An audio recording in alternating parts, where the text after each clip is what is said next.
नमस्कार दोस्तों, आप सब कैसे हैं।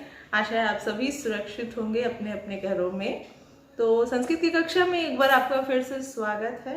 आज की कक्षा में हम चर्चा करेंगे कारक की। तो इसकी हम परिभाषा देखते हैं। जिन शब्दों का क्रिया के साथ साक्षात संबंध होता है, यानी सीधा संबंध होता है, वह कारक होता है या कारक कहलाता है।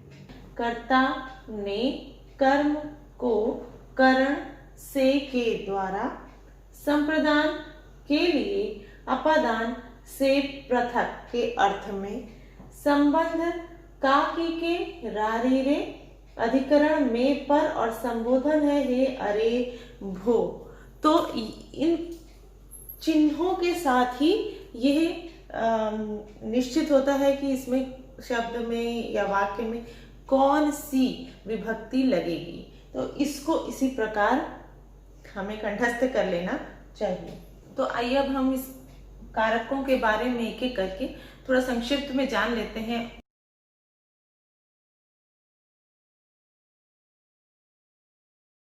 अब अगला उदाहरण हमारा यानी तीसरा उदाहरण है कारक का करण कारक, जिसका चिन्ह है से या के द्वारा। इसमें एक उदाहरण हमने लिखा है, वह पत्र लिखता है। वह पत्र लिखता है, जिसमें लिखता है हो गई है क्रिया, लिख क्रिया, और वह जो हो गया है ये हो गया है कार्य। कौन कर रहा है? कर्ता। कर्ता हमेशा कार्य करेगा, जो कार्य कर रहा है वो करता है, तो ये हो गया कर्ता। और ये लिखने की क्रिया हो गई है हमारी क्रिया, और यह पत्र लिख रहा है तो यह पत्र हो गया हमारा कर्म, कि वह पत्र लिख रहा है, कर्म हो गया। अगर अब हम यहाँ लिख दें कि वह किससे पत्र लिख रहा है, वह कलम से पत्र लिखेगा। लिखने की क्रिया किससे होगी? कलम से होगी।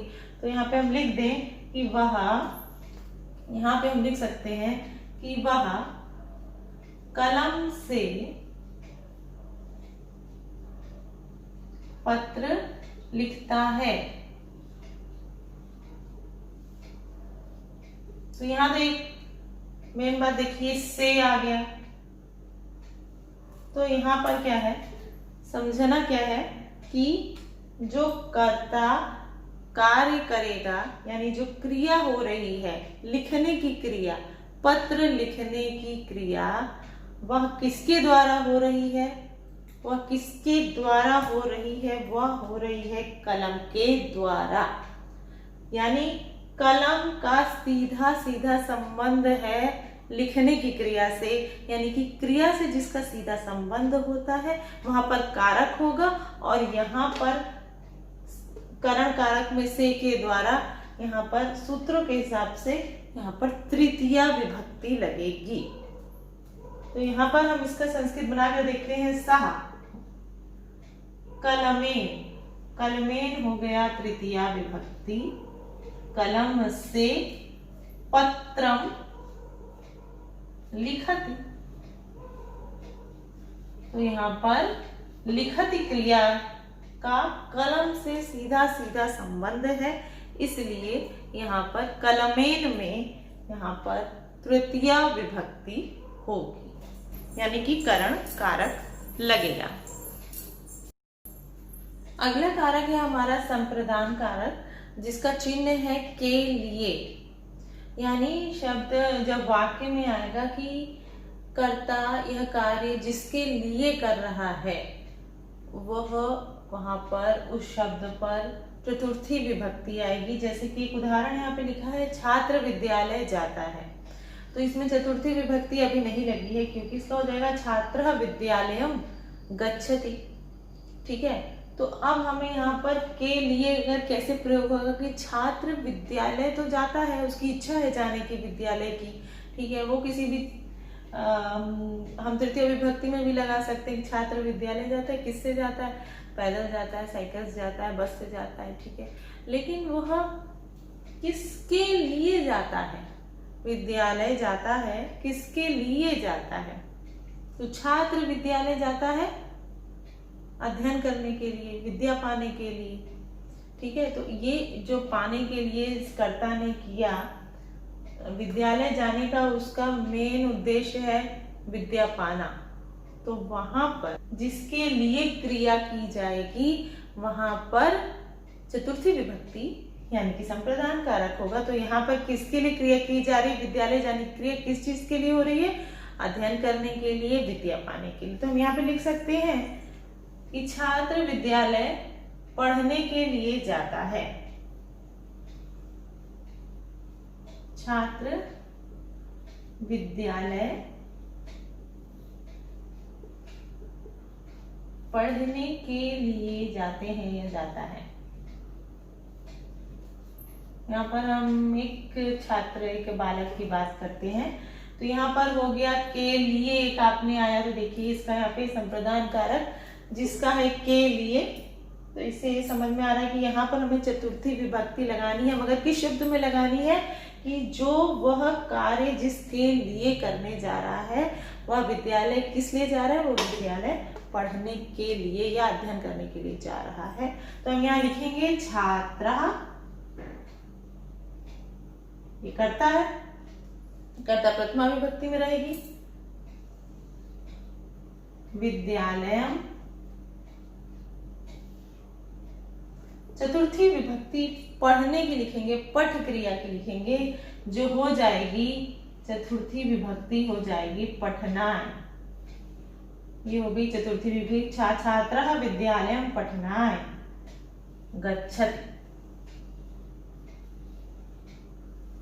छात्र विद्यालय पढ़ने के लिए जाता है। छात्र विद्यालय पठनाय गच्छति, ये चतुर्थी विभक्ति है। तो अगला कारक हमारा आता है अपादान कारक, जिसमें पंचमी विभक्ति लगती है, जिसका चिन्ह है से, वो भी पृथक के अर्थ में, यानी अलग होने के अर्थ में। तो जब भी कोई वस्तु किसी चीज से अलग होती है, पृथक होती है, तो वहां पर स्थिर वस्तु में पंचमी विभक्ति या अपादान कारक लगेगा। जिसका उदाहरण एक देखिए कि वृक्ष से पत्ता गिरता है।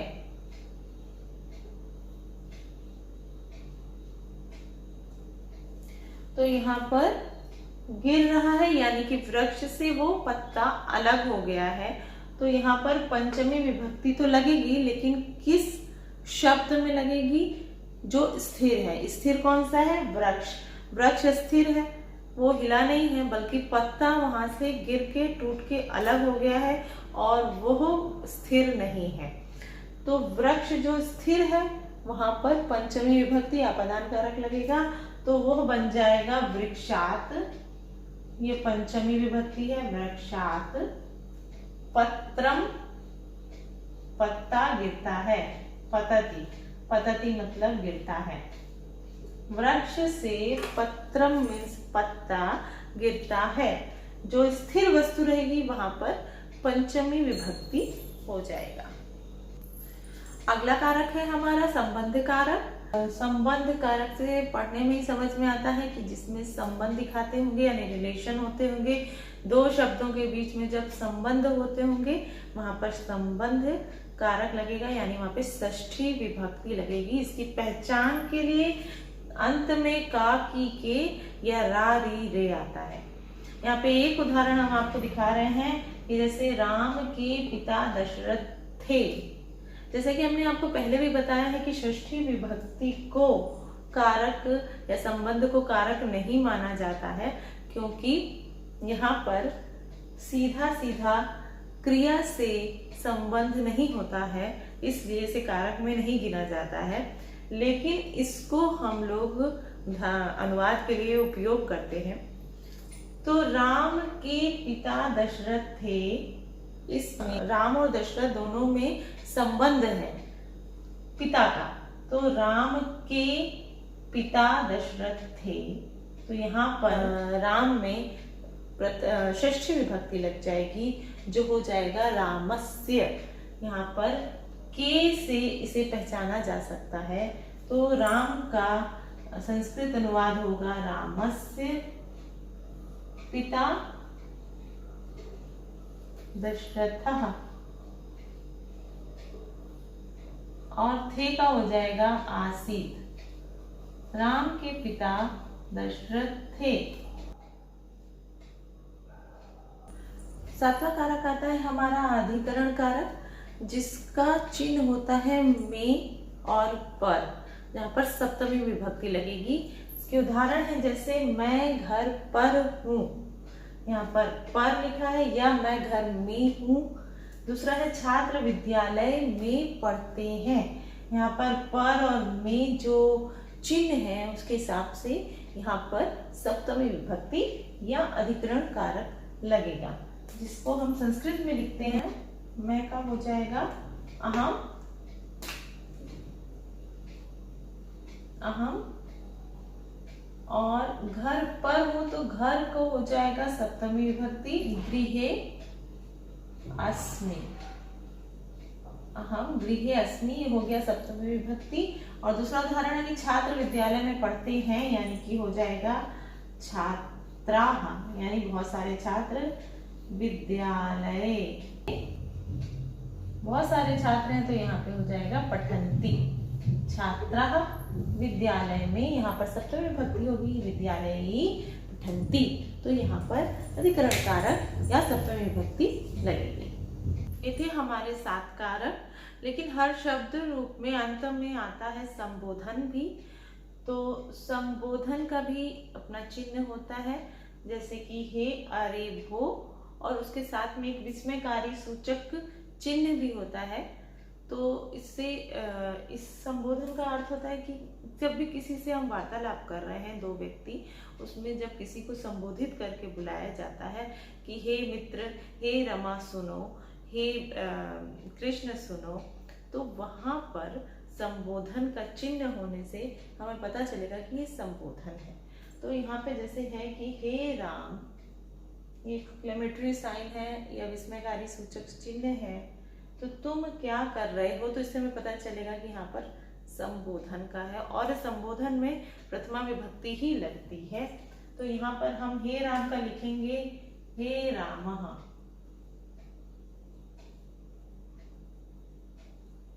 यहाँ पर ये संबोधन है, संबोधन में प्रथमा विभक्ति ही लगती है। तुम का यहाँ पे आगे हम बनाएंगे कि त्वम किम करोषि, त्वम किम करोषि, क्योंकि यहाँ पर तुम है तो तुम के हिसाब से यहाँ पर करोषि लग जाएगा।